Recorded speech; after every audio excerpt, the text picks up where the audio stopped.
So Lars, in his remarks, talked about a very long drive to Canada through the woods.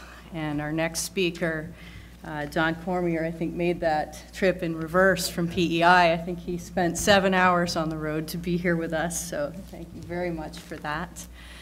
Oh, great, thank you. So Don, I think, is here to talk to us about the history of marine transportation links between Yarmouth, Nova Scotia and Maine, and hopefully a little bit about the return of the CAT ferry service. Thanks, Don. Thank you. In fact, when Lars said he drove 6 hours from Quebec City to through the state of Maine, I have done that drive. And Lars, I saw 12 moose, and then that's what I was worried about hitting, so not civilization. Also, in the interest of full disclosure, I am Canadian, I am an engineer, and I have been screeched and kissed the cod. So, and last but not least, I couldn't help but notice that I'm the last panelist, which means I'm 9th in the batting order, and I know what that means. Low expectations, so if you fall asleep, I forgive you, it's not a big deal. So, I'd like to thank Can-Am and basically the Maritime International Trade Center for the invitation to speak to you today about our company. I'll take a few minutes and talk about the background of our organization, speak a little bit about the history and what we can learn from the history of maritime links between Nova Scotia, particularly Yarmouth, and New England. But last but not least, you will not be dreaming and you won't be falling asleep, even though I talk about cats. It's high-speed catamaran. It very much likes water, so it is fitting in the topic of our discussion today in terms of ocean technology. So Bay Ferries is a company we've been in business for 75 years. It had its start in Prince Edward Island, where I actually live and the headquarters are, when there was 6 families that actually wanted and recognized the importance of marine link between, basically at the time, Nova Scotia and Prince Edward Island. So we have a tradition of safe, reliable, and effective marine transportation. Some of our vessels, we operate a fleet of different technologies. So primarily large car-carrying ro-ro vessels, but we also operate fast ferries, and we actually operate a service between Trinidad and Tobago in terms of a ship management arrangement with the government down there, where we operate a fleet of 2 fast ferries between Trinidad and Tobago. Again, our current operations in North America really revolve around ferry services in Atlantic Canada, but we're really excited about the introduction of fast ferry service, again, between Portland and Nova Scotia. So a little bit about the history of marine links between particularly Yarmouth and New England. So in the late 1800s, early 1900s was basically the age of steam. So there was a company called the Yarmouth Steamship Company that operated a fleet of steamships to various New England destinations, but primarily Boston. And I'll come back to that a little bit later. Following that, in the late 50s, was the first introduction of conventional ferries, what we know today in terms of day ferries, when there was service introduced between Bar Harbor and Yarmouth. On the heels of that, the first cruise ferry was introduced between the Portland and Yarmouth in 1970s. After that, basically Bay Ferries, our company, basically successfully introduced the first fast ferry in 1998 that operated till 2009. People no doubt remember Nova Star that was here for a couple of years offering service to Portland. And here we are in 2016 and the cat's back. What have we learned from that history? Probably not to be in the ferry business. But having said that, we have a 10-year agreement with the government of Nova Scotia, and they are very committed to maintaining a link. They, much like the founding fathers of Bay Ferries, Northumberland Ferries, they recognize the importance of that marine transportation link between New England and Nova Scotia. So we spoke a little bit about the Yarmouth Steamship Company. Its founder, L.E. Baker, his vision was actually exactly that his community needed a marine link to New England to promote tourism, to promote trade. So the same realities exist today. Now, here's a rate quote, I guess. Two things to note here. Those are not our rates. You won't be one way, $9. And then what I found really interesting, round trip was $18. So I think there was a little misconnect there in terms of yield management. Certainly the math is good. 2 times 9 is 18. Again, getting back to the Yarmouth Steamship Company, they operated 4 different ships. Again, of note, each successive ship I found was a little faster than the next. The last ship, the SS Boston, the steamship Boston, could actually do 17 knots, which was quite an accomplishment at the time.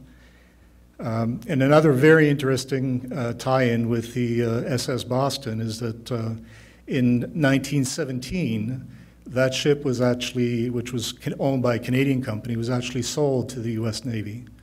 And the irony in this is that 100 years later, the U.S. Navy is actually chartering a ship to a Canadian company. So we're actually chartering the naval ship Puerto Rico, which is owned by the U.S. Navy, and we have a charter for the next 2 years with a few years extension beyond that. So we're very pleased that the U.S. government has actually recognized the importance of that link. Senator King and others were instrumental in recognizing the importance of this link to Portland and to Nova Scotia and made this happen. So you're getting a sneak preview of to what this ship looks like.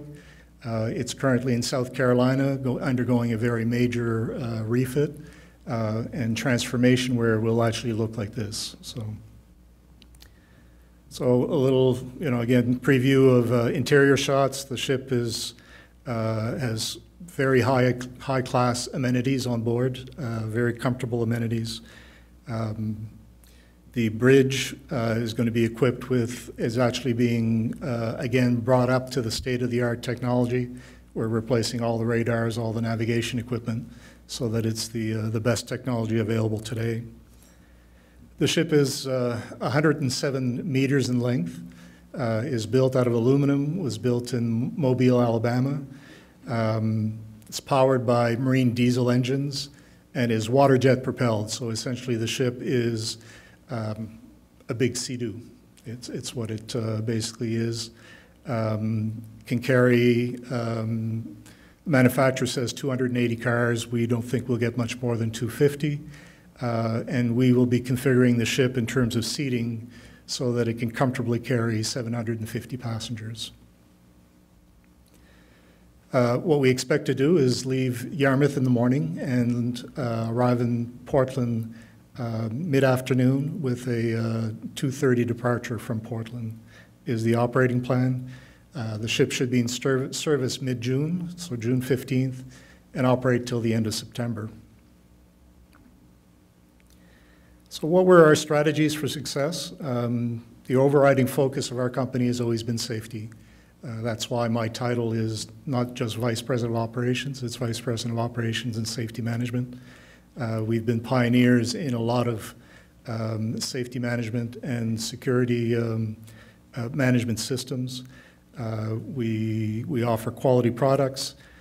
We offer those quality products by attracting and retaining quality people. That's probably the most important ingredient to success, is the people that actually execute your operations.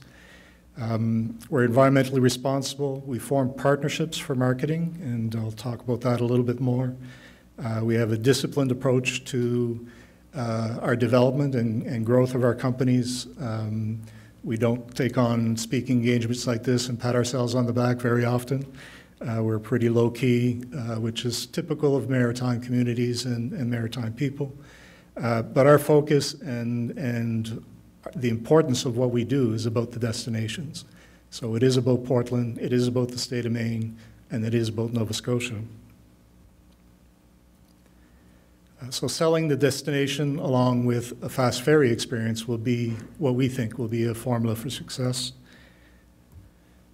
Now this, I know, based on Senator King's virtual presentation, is not going to work. It's a video of how we, the importance of marketing the destination, so I'll just skip over this slide.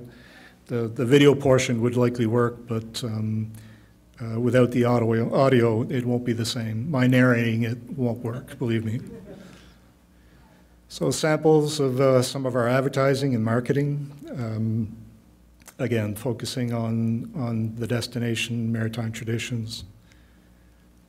A very important consideration in our organization, as I mentioned earlier, we are very concerned about the environment and our footprint in the environment.